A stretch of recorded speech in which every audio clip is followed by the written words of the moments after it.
우리가 2016년, 2017년 이럴 때 갭 투자하기가 진짜 좋았거든요. 2016년에 전세가 비율이 그해 6월에 75.1%였어요. 그러니까 2016년 6월에는 5억짜리 아파트 넣으면 1억 2,500이면 살 수 있었거든요. 단군 이래 갭 투자하기가 가장 좋은 시절이었죠. 근데 지금은 아니거든요.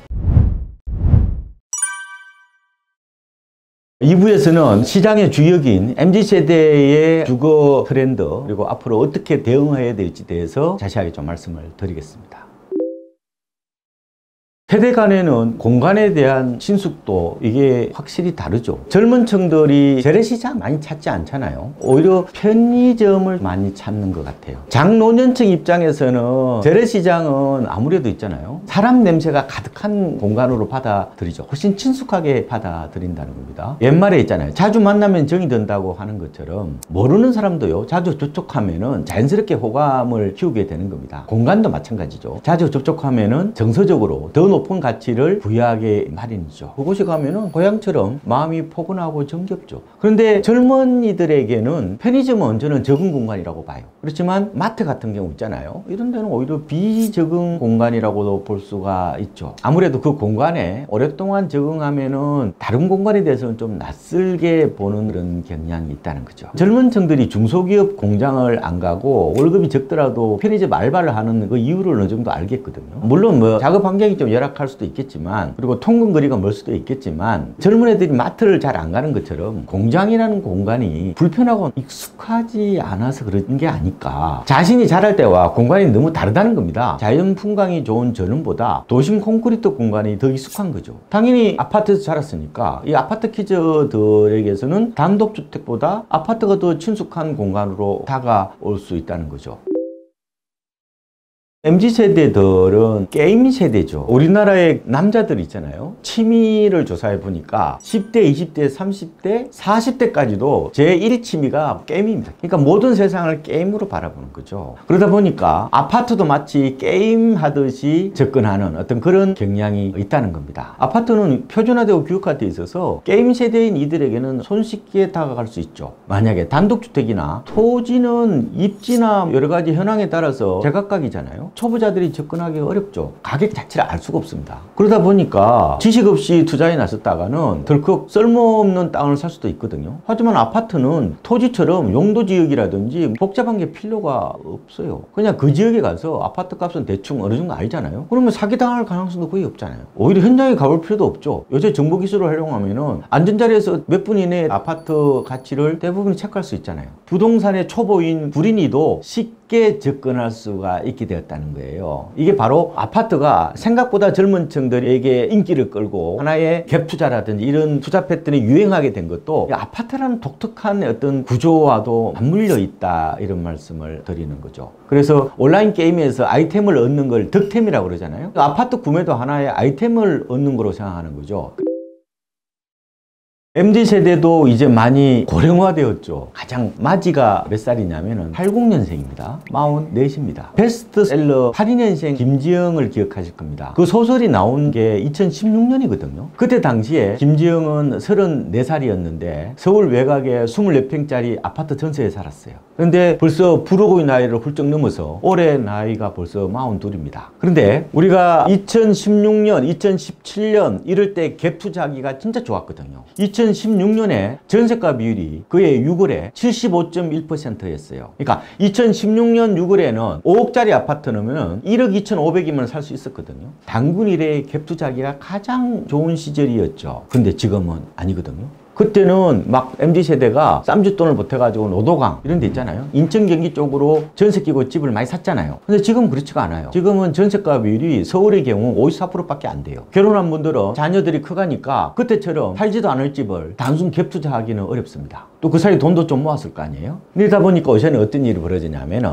옛날에 이 노도강이 갭 투자의 성지 같은 곳이었거든요. 근데 최근에 갭 투자를 많이 안 하거든요. 오히려 정주 공간으로서 집을 많이 사죠. 당장 살 집이 필요한 거예요. 그러다 보니까 어떻게 돼요? 요새 노도강 집값이 조금 빠진단 말이에요. 오히려 어디가 많이 오르냐면은 서울에서는 성동구 집값이 많이 오른다는 아마 보도를 보셨을 겁니다. 거기가 옥수동하고 금호동 쪽으로 재개발이 활발하게 진행이 되면서 신축이 많이 들어섰어요. 강남하고 도심 접근 접근성이 좋잖아요. 그러다 보니까 그런 외곽 이런 데보다 집값이 좀 비싸더라도 도심 근접한 곳에 신축이나 준신축을 사려는 경향들이 최근에 드러나고 있다. 이렇게도 볼 수가 있어요. 물론 지금 MZ세대도 일부 갭 투자를 합니다. 근데 그거는 돈이 모자라서 갭 투자를 하는 거예요. 2년이나 4년 뒤에 입주하겠다는 생각을 하는 거죠. 옛날에는 낡은 재건축 같은 거 샀는데요. 그거는 당장 살기가 불편하잖아요. 그리고 건축비도 오르고 재건축 부담금도 만만치 않기 때문에 요새는 오히려 꺼립니다. 이러다 보니까 이 갭 투자 비중이요. 2022년 2월 때만 하더라도 거의 61.8%나 되었는데 지금은요 30%대로 뚝 떨어졌어요. 확실히 지금 시장의 투자 트렌드가 좀 달라졌다 이렇게 보시면 될 것 같고, 그래서 지금은 집을 새로 사는 사람도 있지만요 오히려 집을 갈아타는 어떤 그런 수요들도 많습니다. 고가주택들이 거래가 많이 된다는 게 바로 이런 현상이라고 보면 될 것 같은데요.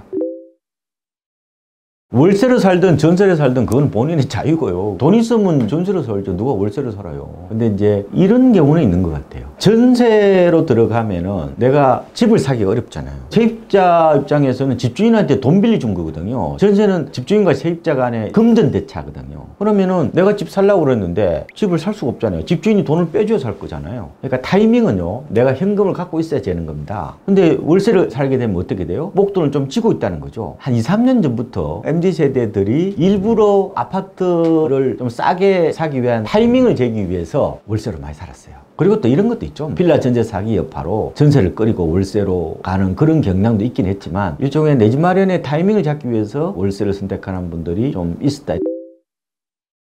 저는 상품을 팔아라고 말씀을 드려요. 손품, 다리품, 머리품. 손품 아시죠? 워낙 검색을 많이 하시니까. 다리품은 현장 가봐야 돼요. 부동산은 임장 얘기 들으셨죠? 현장 가봐야 돼요. 책상에 앉아갖고는 답이 안 나옵니다. 그리고 머리품이죠. 균형추를 가는 거거든요. 너무 한쪽 얘기만 좀 안 듣는 거. 그래서 여러 얘기를 들어보십시오. 한 사람 얘기만 듣지 말고. 그리고 집을 살 때는 생각보다 그렇게 좋은 매물이 없어요. 범위를 넓게 잡아야 됩니다. 그래서 붕어 낚시보다 그물 낚시 하듯이 하셔야 돼요. 붕어 낚시는 가만 앉아 있잖아요. 그죠? 그물 낚시는 여러 군데 그물 쳐놓고 그 중에 하나 걸려드는 걸 잡는 거잖아요. 그래서 동네로 따지면은 10개 동네 정도 잡아야 돼요. 아파트 단지는 30개 정도를 잡아야 됩니다. 그 중에서 하나 걸려드는 거예요. 사실상 의사결정하기가 그렇게 쉬운 게 아닙니다. 인생의 가장 큰 쇼핑이잖아요. 그게 하루쯤에 덜컥됩니까? 안 돼요. 어느 정도 땅 냄새를 맡아야 돼요. 누구나 다 결정적인 순간에는 의사결정 장애 환자가 되거든요.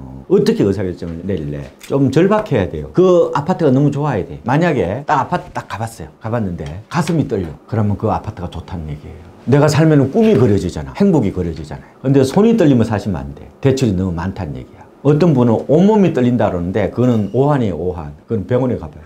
중요한 게 내가 오감보다는 육감으로 느낄 수 있어야 돼. 그거는 말로 표현을 못해요. 가보면 진짜 행복할 것 같아. 앞에 정원에 산책하기도 좋고 초품 말아서 우리 애 키우기에 너무 좋을 것 같아. 출근하기도 좋을 것 같아. 그런 마음으로 다가오는 아파트가 있을 겁니다. 그런 아파트를 사세요.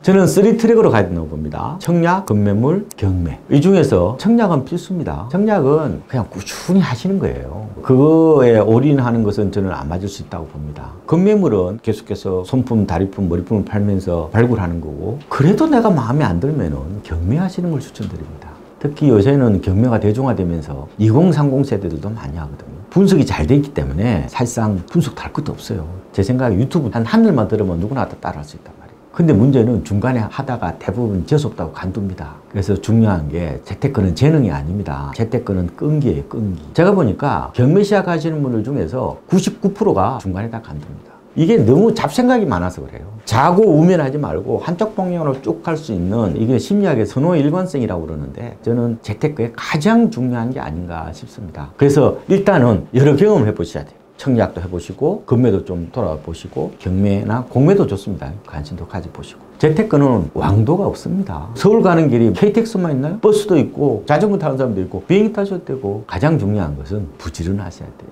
부지런한 사람들이 결국 뭐라도 하나 얻어요.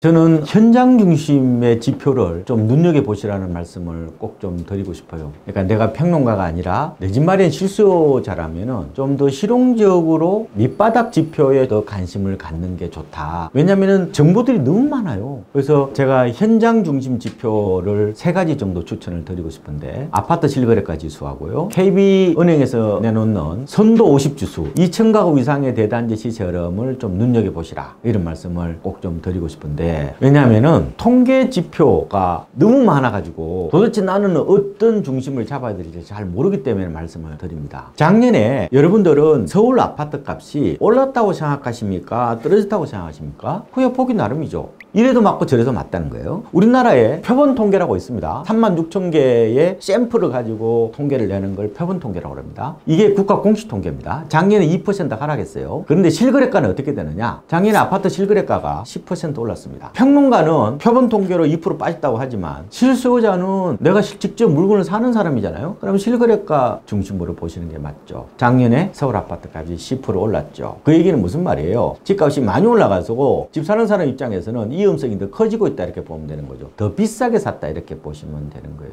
그래서 이걸 이제 논문을 쓸 때 조작적 정의라고도 표현해요. 이게 범위를 정해야 개념을 명확하게 해야 된다는 거거든요. 아니면 평생 헷갈릴 겁니다. 아마. 지록 이마, 사슴을 가리키면서 말을 말한다 이런 거죠. 너무 통계들이 많기 때문에. 그래서 꼭 제가 드리고 싶은 이 세 가지 지표, 바닥 지표, 한국 부동산의 아파트 실거래가 지수, 그 다음에 KB 선도 50 지수, 우리 동네 인근의 2층 가구 이상 대단지 아파트 시세 흐름을 보시는 게 좋을 것 같습니다. 책상에 앉아 있지 말고 너무 담론에 빠지지 말고 부지런하게 현장에서 답을 찾는 게 좀 더 나한테 도움이 되는 게 아닌가 이런 생각도 해보고 있습니다. 이상으로 부동산 박원갑 박사가 말씀을 드렸습니다. 고맙습니다.